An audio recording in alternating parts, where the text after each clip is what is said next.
Howdy folks, hope you're all having a good one and welcome back to World of Tanks with the mighty Jingles. And it's Aurorik 78 again. He seems to be becoming something of a permanent feature on this channel. But then again, I think he's earned it because he does like playing World of Tanks in hard mode after all. He's a light tank player. As you can see here in this Tier 10 Grand Battle, more on that in a moment, here on the Hinterlands map. He is, of course, in the British Tier 10 light tank, the Manticore. Not a particularly great tank, although not quite as bad as it was first made out to be. Remember, the British light tanks were supposed to be small tanks with battleship guns, and so they stuck the British 105mm medium tank gun on it, which is a good gun, but it's not exactly battleship caliber. In fact, it's barely even battleship secondary armament caliber, but it is what it is. However, with this amount of extreme firepower, they of course had to nerf it elsewhere, and so they gave it a reload that could be measured in ice ages. So yeah, this tank is definitely not all about the firepower, despite what Wargaming would have you believe when they were desperately trying to get everybody to go down the British light tank line. Top tip, don't. But it is very small, very hard to fit, correspondingly stealthy, and as you can see, it's also very, very fast. And those are two features that Aurorik 78 is going to be relying on a lot here in this Tier 10 Grand Battle on the Hinterlands map. Yep, he's got company already, a 121B. These Grand Battle maps, by the way, you may have noticed, the team lists look a little different. That's because there are not 15 players per side, there are 24. And the maps are huge. I can't give you a precise measurement because the regular standard battle maps in the game aren't all the same size, but, well, as a general rule of thumb, these grand battle maps are about twice the size. And look at where he is already, look at the map. He's behind most of the enemy team. He's got a 121B on his right, there's an Object 268 right in front of him, a Super Conqueror, and a VZ55 to his left. Actually, looking at the map, the Super Conqueror is technically behind him. So he has effectively gotten himself surrounded and is going to require nerves and balls of steel in order to survive this. The 121B and the Super Conqueror for the moment are not an immediate threat, but that Object 268 keeps pushing his luck. Remember, even though Aurorik isn't spotted, any enemy vehicle within 50 meters will see you regardless of any intervening cover, and that object just closed to 56 meters before being encouraged to fall back by Aurorik's teammates. Now, did Aurorik hold his ground and stare down certain death because he has balls of steel, or because he was paralyzed by fear? Honestly, don't know. You be the judge. Noticed a couple of things here, by the way, that I haven't actually noticed in World of Tanks before. I don't know if these are new things or I just haven't been paying attention. Watch what happens when that 121B gets his tracks blown off. Hopefully Aurorik is going to zoom in again, because I noticed it the first time it happened. And it's, you know, kind of good and also kind of not. Come on, team. Could use a little help here. Aurorik in chat there, encouraging his artillery to assist, because they really could use a little bit of help here. This is where they're going to make the breakthrough. Of the 3 artillery on the team, though, only 2 probably have the range to assist up here. Aurorik desperate to get moving here, but he can't as long as that Super Conqueror is alive, and he's not going to take the shot, give his position away.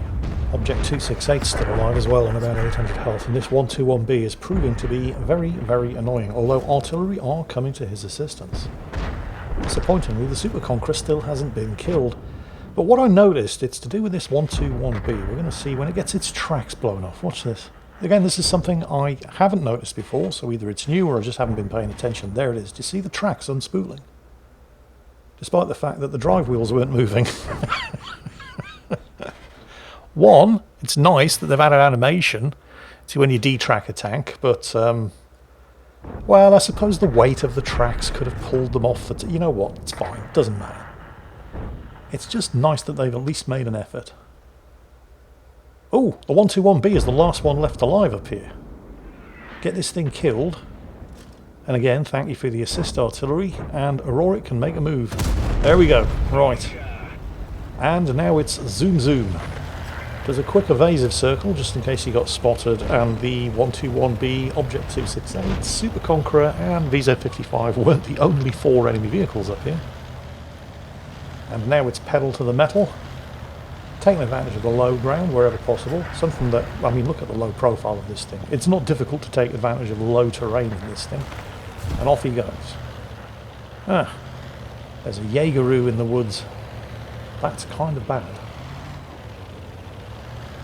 I mean, you can run circles around a Jagdpanzer E100 in this thing, but what if it's not the only thing there? Now, he's firing through the double bush here, so the Jaegeroo definitely didn't see him, but he gets spotted anyway, which means somebody else did. There was artillery firing from the woods at the back there on the right, and it's probably the artillery that saw him. Although it may be other enemy tank destroyers hidden in those woods. Or, you know, we're talking the World of Tanks player base here. Enemy heavy tanks hidden in those woods at the back of the map. But he's going to go for it because he cannot afford to mess around.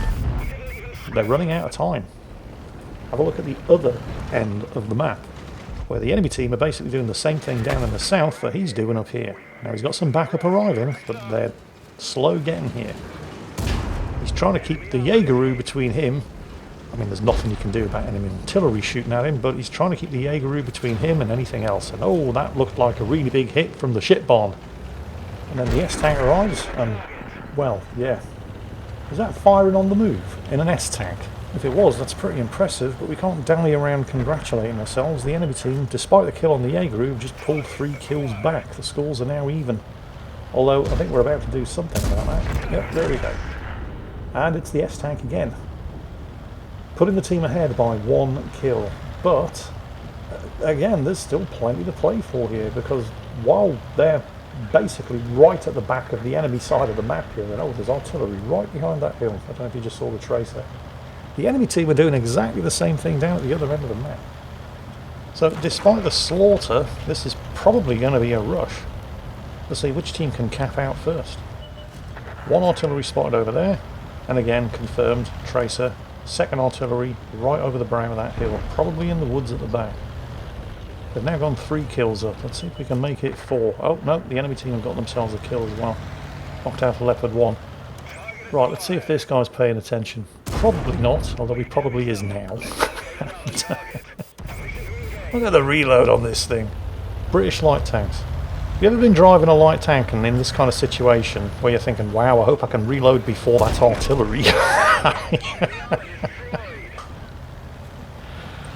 Right, yeah. Yeah, he can't afford to hang around though. He has to keep moving. And spotting. Oof, hit by an enemy S-tank, that's not good. Although it's immediately attracted a load of return fire. I think the enemy arty is still alive over there, and that's not all. Look below the bridge. Yeah. He just doesn't give a shit, does he? Because the enemy team are capping. So there needs to be some kind of spirited defence going on down there to the south while they try to do the same thing up here. Just, you know, the other way around. Managed to avoid the S-tank. Because the S-tank, of course, can either shoot accurately or move. It can't do both at the same time. And you would be wise to try to take advantage of that. But the S-tank must die because it's threatening the cap. So we're just going to have to hope it's pointing its gun towards the cap circle, trying to do exactly that. And it is. And he's got him. Oh, there's an E50M and the VZ55. You don't want to mess around with either of those. Time to take Billy big steps in the other direction. Very nearly set him on fire.